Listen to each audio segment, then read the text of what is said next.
Hello friends, welcome to my channel. आज आम ओडिशार आ गोटे ऑथेंटिक सुपर टेस्टी रेसिपी छतु पत्र पोड़ा बनइबा, जोटा कि विशेषकर छतु और बेसर को नहीं तैयारी होता है। चुली भितर पोड़ी द्वारा कि पोड़ा फ्लेवर आसवा सहित गर्मा गरम खावाई टेस्टी लगी था। किंतु आज आम सेमती टेस्ट आने बिना चुली रे घरे थिबा सामग्री को नहीं ये रेसिपी बनइबा। आशा करुच्ची आज रेसिपी आपण मानक पसंद आसीबो। भल लागिले वीडियो को लाइक कमेंट शेयर करंतु एवं एमिति नुआ नुआ वीडियोर नोटिफिकेशन पाई मो चैनल को सब्सक्राइब कला परे पाखरे थिबा बेल आइकन को प्रेस कर दियंतु। ताहले आउ डेरी न करी चलंतु स्टार्ट करिबा आजिर रेसिपी। एठी मो 100 ग्राम देसी पाळ छतु नेछि, जोटा कि विशेष करी छतु पत्र पोड़ारे बहुत टेस्ट लगी थाए। किंतु सबु जगार आ सीजन रे मिली न थाए। आ जगार आपण बटम छतुर यूज करि परिबे। छतु को बड़ बड़ साइज रो काटिकी 2 रु 3 थर धोईकी भल भाबरे चिपुड़ी की नै जाईची। नहले पुणी पाळ छतुर बहुत पानी बाहरी थाए। गोटे मीडियम साइज रो आलू को एमती पतला पतला करी काटी नै जाईची। आपण चाहिए आलू को स्किप करें। 5 ରୁ 10 कोला रसुण को छोट छोट खंड करी काटी नहीं।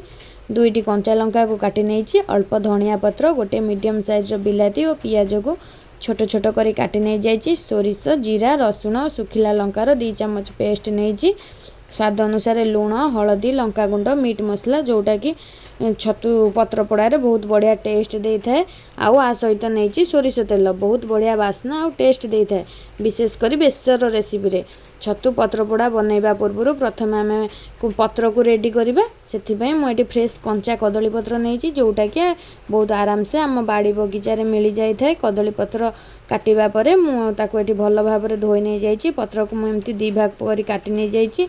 एबे आम कंचा कदली पत्र को निआ ऊपर रखी कि हल्का सेकी नबा, दा फल कि आम जो छतु ता भितर गुरेला बेले फाटी न थाए। कदली पत्र पूरा नरम हो जाए था। बेसी नुहे, अल्प किसी सेकेंड पर सेकी नहीं जा। देखिपे सेकी सारिया पर पत्र पूरा नरम हो जाए। एबे आम पत्र उपर अल्प सोरिष तेल देकी पत्र सबुआड़े सोरिष तेल को लगेदेबा। तापर भल भाव चिपुड़ी रखिथिबा सुखा छतु उपरे कटा आलू और सबु मसला मसली को देकी 3 ରୁ 4 बड़ चम्मच सोरिष तेल देकी हल्का हाथ में सबु जिनस को भल भाव गोले नबा। एबे कदली पत्र रे छतु को देकी भल भाव ताकू आमे गुरे नबा। गुरे की देखंतु पूरा टाइट करी ताकू सूता साहाय्य बांधी देबे, जेमति कि को पटरो पानी की छतु न बारे। सबुआडू टाइट रे गुरे नेला परे आकू आमे गोटे पैकेट परी बने देचंती, जोटा कि बिल्कुल रेडी हे गला हमर पोड़ीबा पई। आकू आमे गैस चूल्हा रे पोड़ीबा। गरम तावा रे 2 चम्मच सोरिष तेल देकी ताकू चारियाडे स्प्रेड कर दबा। तापरे सेथिरे पैकेट करी रखिथिबा छतु बेसर को दे दबा। आ ताकू कवर करिकी 5 मिनिट पे मीडियम फ्लेम रे छाड़ी दबा। 5 मिनिट पर एमती केयरफुली छतु को लेउटेबे। देखि पाथुए केते सुंदर भाबरे पत्र सब हमर पोड़ीबा स्टार्ट हे गलानी। एबे एथुरु पुणी पानी बाहरिबो। आकु आमे पुणी आउ किछि समय पई लो मीडियम रे सिझे नबा। देखंतु पत्र सब फुलिबा स्टार्ट हेलानी, कारण भितरे छतु सिझी कि सेथुरु पानी बाहरुची।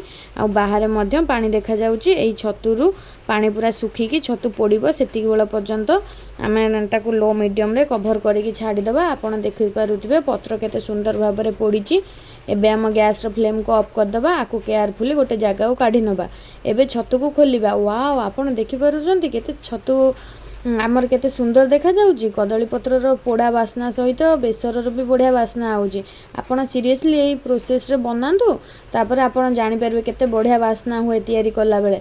आ खाइबा पई मध्ये केते टेस्टी लागि थाए। आकु एमती गरमा गरम उषना भात किबा अरुआ भात सहित खाइले बहुत टेस्टी लागि थाए। एमती प्रोसेस रे बनांतु।